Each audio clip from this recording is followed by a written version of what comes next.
இந்திய பெருங்கடல் பகுதியில் தனது ஆதிக்கத்தை இந்தியா நிலைநாட்ட முடியாது என்று சீனா தெரிவித்திருப்பது சர்ச்சையை ஏற்படுத்தியுள்ளது.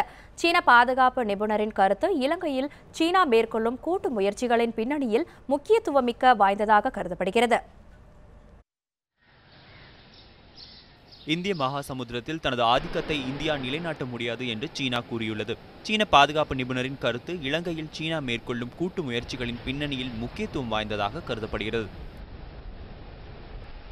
சீனாவின் தேசிய பாதுகாப்பு பல்கலைக்கழகத்தின் பேராசிரியரும் அந்நாட்டின் பாதுகாப்பு நிபுணருமான ஜாவ் யி, இந்தியாவின் புவியியல் நிலை இந்திய மகாசமுத்திரத்தில் முக்கியத்துவம் வாய்ந்தது என்றும், ஆனால் இதை காரணம் காட்டி இந்திய மகாசமுத்திரத்தின் மீது இந்திய உரிமை கொண்டாட தேவையில்லை என்று பிடிஐ செய்தி நிறுவனத்திற்கு அளித்த பேட்டியில் கூறியுள்ளார்.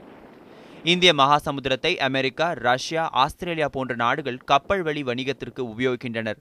அப்போதெல்லாம் இந்தியா தனது எதிர்ப்பையோ அதிருப்தியையோ தெரிவிக்காமல் சீனா இலங்கையின் பொருளாதாரத்தை உயர்த்தும் முயற்சியில் ஈடுபடும் போது மட்டும் அதிருப்தியை தெரிவிப்பது ஏற்புடையதல்ல என்று கூறியுள்ளார்.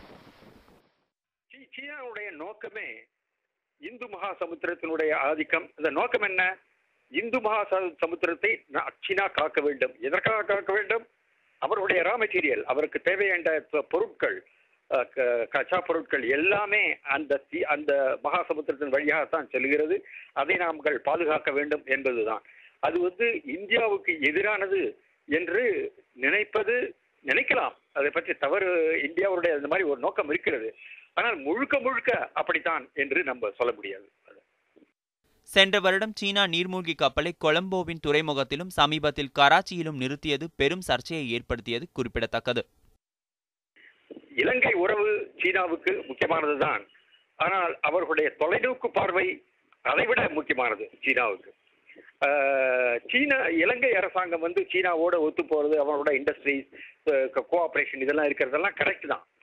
ஆனா இதெல்லாம் பைலேட்டரல், இதெல்லாம் இரு நாடுகளுக்குள்ள உறவுகள் என்றுதான் நம்ம சொல்ல வேண்டும். டிப்ளமசி.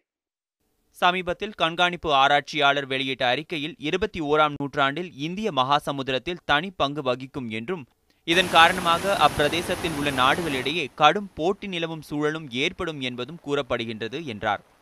பிடிஐ செய்தி நிறுவனத்திற்கு அளித்த பேட்டியில் சீனாவின் கடற்படை இந்திய மகாசமுத்திர கடல் பகுதியில் கொள்ளையர்களிடமிருந்து அக்கடல் வழித்தடத்தை காக்கவே என்றும் கூறியுள்ளார்.